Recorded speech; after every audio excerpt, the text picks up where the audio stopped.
Praise the lord. ದೇವರ ಪರಿಶುದ್ಧವಾದ ನಾಮಕ್ಕೆ ಮಹಿಮೆ ಆಗಲಿ.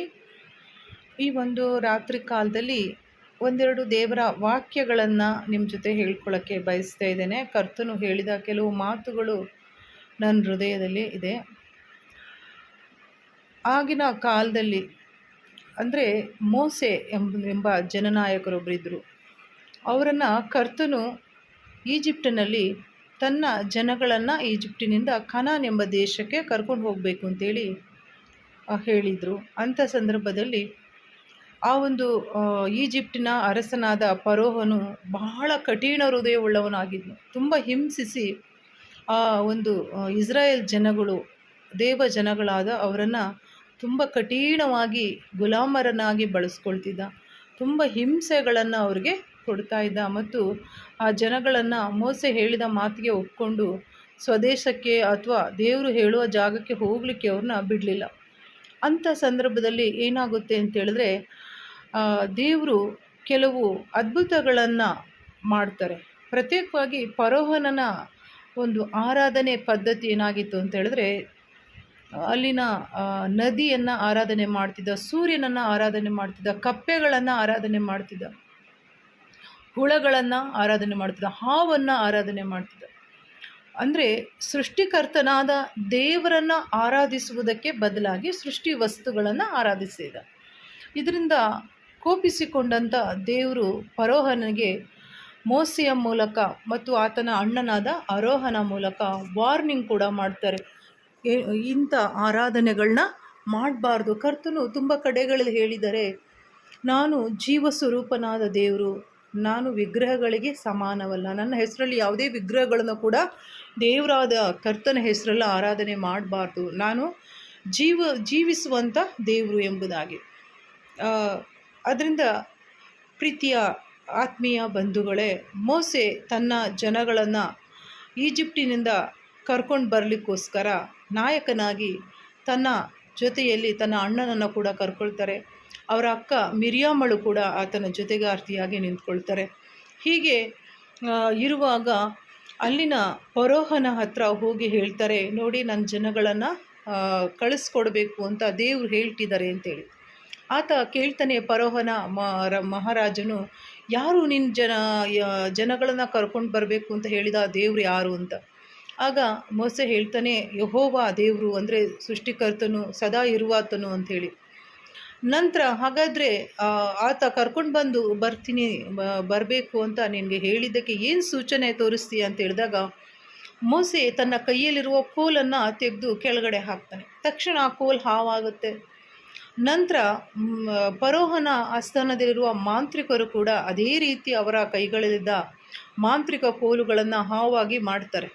ಆದರೆ ಒಂದು ಬದಲಾವಣೆ ಏನು, ಅದ್ಭುತ ಏನು ಅಂತೇಳಿದ್ರೆ, ಮೋಸೆಯ ಹಾವು ಹೋಗಿ ಏನು ಮಾಡುತ್ತೆ, ಫರೋಹನ ಮಾಂತ್ರಿಕರು ಕಳಿಸಿದಂಥ ಹಾವಾಗಿ ಮಾಡಿದ ಕೋಲನ್ನು ಹಾವಾಗಿ ಮಾಡಿದ ಎಲ್ಲ ಹಾವುಗಳನ್ನು ತಿಂದುಬಿಡುತ್ತೆ. ನಂತರ ಅಲ್ಲಿ ಇನ್ನಷ್ಟು ಅದ್ಭುತಗಳನ್ನು ದೇವರು ಮಾಡ್ತಾರೆ. ಏನು ಅಂತೇಳಿದ್ರೆ, ಅಲ್ಲಿರುವಂಥ ಯೂಪ್ರೆಟಿಸ್ ನದಿ ನೀರು ರಕ್ತವಾಗುವಂತೆ ದೇವರು ಮಾಡ್ತಾರೆ. ಅದರಿಂದ ಅಲ್ಲಿನ ಜನಗಳು ನೀರು ಕುಡಿಯೋಕ್ಕಾಗದೆ ಬಾಧೆಯನ್ನು ಅನುಭವಿಸ್ತಾರೆ. ಮಂತ್ರ ಅವರು ಆರಾಧಿಸ್ತಿದ್ದಂಥ ಕಪ್ಪೆಯನ್ನು ಉಪದ್ರವ ಕೊಡುವ ವಸ್ತುವಾಗಿ ದೇವರು ಮಾಡ್ತಾರೆ. ತಂತ್ರ ನೋಡಿದ್ರೆ ಅದರಿಂದನೂ ಕೂಡ ಆ ಫರೋಹನ ಹೃದಯ ಬದಲಾಗಲಿಲ್ಲ. ಕಡೆಗೆ ಅನೇಕ ಬಾಧೆಗಳನ್ನು, ಸೂರ್ಯನು 3 ದಿನಗಳ ಕಾಲ ಕತ್ತಲಾಗುವಂತೆ ದೇವರು ಮಾಡ್ತಾರೆ. ಹೀಗೆ 10 ಥರದ ಬಾಧೆಗಳನ್ನು ಕೂಡ ಆತನು ಕೊಟ್ಟು ಆ ಒಂದು ಐಗುಪ್ತದಿಂದ ಇಸ್ರಾಯೇಲ್ ಜನರು ಹೊರಬರುವ ಹಾಗೆ ಕಾನಾನ್ ದೇಶಕ್ಕೆ ದೇವರು ಏರ್ಪಡಿಸಿದ ದೇಶದಲ್ಲಿ ಸಂತೋಷವಾಗಿರುವ ರೀತಿ ಮಾಡ್ತಾರೆ. ನಾನು ಅಲ್ಪವಾಗಿ ಈ ವಿಷಯವನ್ನು ಹೇಳ್ತಾ ಇದ್ದೇನೆ. ತುಂಬ ಜನಕ್ಕೆ ಈ ಒಂದು ಸಂದೇಶ ಮೊದಲೇ ಗೊತ್ತಿರ್ತದೆ, ದೇವರು ವಾಕ್ಯವನ್ನು ಓದಿದವ್ರಿಗೆಲ್ಲ. ಆದರೆ ಇನ್ನು ತಿಳ್ಕೊಳ್ಬೇಕಾದಂಥವ್ರಿಗೆ ಹೇಳಲಿಕ್ಕೆ ಬಯಸೋದು ಅಂತೇಳಿದ್ರೆ, ಒಂದು ವೇಳೆ ನೀವು ಕೂಡ ಯಾರಿಗಾದರೂ ಅಧೀನತದಲ್ಲಿರೋದು, ಕಷ್ಟದಲ್ಲಿರುವಂಥದ್ದು, ಯಾರಾದರೂ ನಿಮಗೆ ಪೀಡೆ ಕೊಡ್ತಾ ಇದ್ದಾರೋ, ಶತ್ರುಗಳು ನಿಮಗೆ ಇದ್ದರೆ ಭಯಪಡಬೇಡಿ. ನೀವು ನಿಮ್ಮ ಸೃಷ್ಟಿಕರ್ತನಾದ ದೇವರಲ್ಲಿ ಭರವಸೆ ಇಡಿರಿ. ಯೇಸು ಕ್ರಿಸ್ತನ ನಾಮದಲ್ಲಿ ಪ್ರಾರ್ಥಿಸುವುದನ್ನು ಕಲ್ತ್ಕೊಳ್ಳಿ. ಖಂಡಿತವಾಗಲೂ ಯೇಸು ಕ್ರಿಸ್ತನು ನಿಮ್ಮನ್ನು ರಕ್ಷಿಸಿ ಎಲ್ಲ ಕಷ್ಟಗಳಿಂದಲೂ ಸಂಕಟಗಳಿಂದಲೂ ಬಿಡಿಸಿ ಹೊರಗೆ ತರ್ತಾರೆ. ಒಂದು ಸಲ ನಿಮ್ಮನ್ನು ಅವರು ಕರೆದಿದ್ದಾರೆ, ಅವರು ನಿಮ್ಮನ್ನು ರಕ್ಷಣೆಗೆ ನಡೆಸಿದ್ದಾರೆ ಅಂದರೆ ಜೀವನ ಪೂರ್ತಿ ಅವರು ಕೈ ಬಿಡಲ್ಲ. ಅವರು ಸಾಧಾರಣವಾದಂಥ ದೇವರಲ್ಲ, ಸೃಷ್ಟಿಕರ್ತನು. ಆತನಿಗೆ ಸಮಾನವಾದ ದೇವರು ಯಾರೂ ಕೂಡ ಇಲ್ಲ. ಆತನನ್ನು ಯಾರು ವಿರೋಧಿಸಿದರೂ ಕೂಡ ಅವರು ಜಯಿಸಿ ನಿಲ್ಲಕ್ಕೆ ಸಾಧ್ಯವಾಗಲ್ಲ. ಆತನ ಜನಗಳು ಕೂಡ ನಮ್ಮ ದೇಶದಲ್ಲಿ ವಿಪರೀತವಾದ ಬಾಧೆಗಳನ್ನು ಶತ್ರುಗಳಿಂದ, ವಿರೋಧಿಗಳಿಂದ, ದೇವ ವಿರೋಧಿಗಳು ಅವರನ್ನು ಹಿಂಸೆ ಪಡಿಸೋದನ್ನು ನಾವು ಈ ದೇಶದಲ್ಲಿ ನೋಡ್ತೇವೆ. ಆದರೂ ಕೂಡ ದೇವ ಜನಗಳಾದ ನೀವು ಭಯಪಡುವ ಅವಶ್ಯಕತೆ ಇಲ್ಲ. ದೇವರು ತನ್ನ ಜನಗಳಿಗಾಗಿ ಕಾದಾಡ್ತಾರೆ, ಯುದ್ಧವನ್ನು ಮಾಡ್ತಾರೆ. ಮತ್ತು ಆತನು ಬಲಶಾಲಿಯಾದ ದೇವರು. ಆತನನ್ನು ಎದುರಿಸಲಿಕ್ಕೆ ಶಕ್ತಿ ಉಳ್ಳ ದೇವರು ಬೇರೆ ಯಾರೂ ಕೂಡ ಇಲ್ಲ. ತುಂಬ ಸಲ ದೇವಜನಗಳು ತಾಳ್ಮೆಯಿಂದ ಇರುವುದನ್ನು ನೋಡಿದಾಗ ಈ ಕ್ರೈಸ್ತರ ಕೈಯಲ್ಲಿ ಏನೂ ಆಗಲ್ಲ, ಏಸು ಥರನೇ ಇವ್ರನ್ನೂ ಸಿಲುಬೆಗೆ ಹಾಕಿದ್ರು, ಇವ್ರೇನು ಮಾಡಲ್ಲ ಅಂತೇಳಿ ಹಿಂಸೆ ಪಡಿಸೋದನ್ನು ನಾವು ನೋಡ್ತಾ ಇದ್ದೇವೆ. ಆದರೆ ಕರ್ತನು ನ್ಯಾಯ ತೀರಿಸಲಿಕ್ಕೆ ಬರ್ತಾನೆ ಎಂಬುದನ್ನು ದೇವರ ವಾಕ್ಯದಲ್ಲಿ ಹೇಳ್ತದೆ. ಮುಯಿಗೆ ಮುಯಿ ನೀವು ತೀರಿಸಬೇಡಿ ಅಂತ ಕರ್ತನು ಯೇಸು ಕ್ರಿಸ್ತನನ್ನು ನಂಬಿದ ತನ್ನ ಭಕ್ತರಿಗೆ, ತನ್ನ ಸೇವಕರಿಗೆ ಹೇಳಿದ್ದಾರೆ. ಆದರೆ ಯಾವಾಗ ಬರ್ತಾರೆ ಅವರು ಯಾವಾಗ ಕ್ರೈಸ್ತರನ್ನು ಅಥವಾ ದೇವ ಜನಗಳಾದ ನಮ್ಮನ್ನು ದುಃಖದಿಂದ ಬಿಡಿಸ್ತಾರೆ ಅಂತ ನೀವು ಪ್ರಶ್ನೆ ಮಾಡಿದ್ರೆ, ಆತನು ಬಹಿರಂಗವಾಗಿ ಆಕಾಶದ ಮೇಘಗಳ ಮೇಲೆ ಬರ್ತೀನಿ ಅಂತ ಮಾತು ಕೊಟ್ಟಿದ್ದಾರೆ.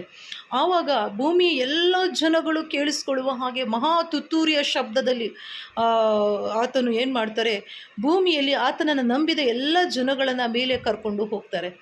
ನಂತರ ಸತ್ತವರು ಕೂಡ ಅದಕ್ಕಿಂತ ಮೊದಲನೇ ಸಲ ಸತ್ತವರು ಎದ್ದೇಳ್ತಾರೆ. ನಂತರ ಎರಡನೇ ಸಲ ಭೂಮಿಯಲ್ಲಿದ್ದ ಜೀವಂತವಾಗಿದ್ದವರು ಕೂಡ ಹೋಗ್ತಾರೆ. ನಂತರ ದೇವರು ಪರಲೋಕದಲ್ಲಿ ನ್ಯಾಯ ತೀರ್ಪನ್ನು ಮಾಡ್ತಾರೆ. ಆ ನ್ಯಾಯ ತೀರ್ಪಿನಲ್ಲಿ ದುಷ್ಟರಿಗೂ ನೀತಿವಂತರಿಗೂ ವ್ಯತ್ಯಾಸವಾಗಿ ನ್ಯಾಯ ತೀರ್ಪು ಉಂಟಾಗುತ್ತೆ. ದುಷ್ಟರಿಗೆ ಅವರ ಸರಿಯಾದ ದಂಡನೆ, ಅವರು ಮಾಡಿದ ಅನ್ಯಾಯಕ್ಕೆ, ದೇವದ್ರೋಹಕ್ಕೆ ಸರಿಯಾಗಿ ದೇವ ಜನಗಳನ್ನು ಅವರು ಹಿಂಸಿಸಿ ಜೀವಸ್ವರೂಪನಾದ ದೇವರನ್ನು ಅವರು ಆರಾಧಿಸದೆ ಅವರು ವಿಗ್ರಹಗಳ ಮುಂದೆ ಬಲಿ ಕೊಟ್ಟು, ನರಬಲಿ ಕೊಟ್ಟು, ಅನ್ಯಾಯಗಳನ್ನು ಮಾಡಿ, ವಂಚನೆಗಳಿಂದ ಮಾಡಿ ದೇವ ಜನಗಳನ್ನು ಹಿಂಸೆ ಪಡಿಸಿ ಯಾವ ರೀತಿ ಅವರು ಭೂಮಿಯಲ್ಲಿ ನಡ್ಕೊಂಡ್ರು ಅದೆಲ್ಲದಕ್ಕೂ ಕರ್ತನು ನ್ಯಾಯ ತೀರ್ಪನ್ನು ಮಾಡ್ತಾರೆ. ಮತ್ತು ತಾನು ಆದುಕೊಂಡ ಜನಗಳನ್ನು, ಶಾಂತವಾಗಿ ನಡ್ಕೊಂಡ ಕರ್ತನಿಗಾಗಿ ಜೀವಿಸಿದಂಥ ಜನಗಳಿಗೆ ಪರಲೋಕದಲ್ಲಿ, ಸ್ವರ್ಗದಲ್ಲಿ ನಿತ್ಯ ಸಂತೋಷವನ್ನು, ಸಮಾಧಾನವನ್ನು ಉಂಟು ಮಾಡ್ತಾರೆ. ಅದರಿಂದ ಆತ್ಮೀಯ ಬಂಧುಗಳೇ, ನೀವು ಯಾರೂ ಕೂಡ ಭಯಪಡಬೇಡಿ. ಈ ದೇಶದಲ್ಲಿ ನಡೆಯುವ ಘಟನೆಗಳನ್ನು ನೋಡಿ ನೀವು ಪ್ರಾರ್ಥನೆ ಮಾಡಿರಿ. ಖಂಡಿತ ಕರ್ತನು ಆತನನ ದ್ರೋಹದಿಂದ ನೋಡುವ ಜನಗಳು, ಆತನನ್ನು ವಿರೋಧಿಸಿ ದೇವರ ಸ್ವಾರ್ಥೆಗೆ ವಿರುದ್ಧವಾಗಿ, ದೇವ ಜನಗಳು ಹೇಳುವ ವಾಕ್ಯಕ್ಕೆ ವಿರುದ್ಧವಾಗಿ ಯಾರೆಲ್ಲ ತಂಟೆಗಳನ್ನ ಮಾಡ್ತಿರೋ, ಕೆಡುಕು ಮಾಡ್ತಿರೋ ಕಣ್ಣಿಂದ ನೀವು ನೋಡ್ತೀರಾ. ನಿಮ್ಮ ವೈರಿಗಳನ್ನು ಆತ ಏನು ಮಾಡ್ತಾರಂತೆ, ಕಾಲ ಕೆಳಗೆ ಹಾಕಿ ತುಳಿಸಿ ಬಿಡ್ತೀನಿ ಅಂತ ಹೇಳಿದ್ದಾರೆ. ಅದರಿಂದ ಭಯಪಡಬೇಡಿ. ಕರ್ತನು ಶೀಘ್ರದಲ್ಲಿ ಆ ಕೆಲಸವನ್ನು ಮಾಡ್ತಾನೆ. ನೀವು ನಂಬಿ ಪ್ರಾರ್ಥನೆ ಮಾಡಿ ದೇವರಿಗೆ ಸ್ತೋತ್ರಗಳನ್ನು ಸಲ್ಲಿಸ್ರಿ. ನಿಮ್ಮ ವೈರಿಗಳು ಎಷ್ಟೇ ಬಲಿಷ್ಠರಾಗಿದ್ರು, ಎಷ್ಟೇ ಕುತಂತ್ರಿಗಳಾಗಿದ್ರು, ಯಾವ ಕೇಡನ್ನು ಮಾಡಬೇಕು ಅಂತಿದ್ರು, ಖಂಡಿತವಾಗಿ ಅವರಿಗೆ ದೇವರು ನ್ಯಾಯ ತೀರಿಸ್ತಾರೆ.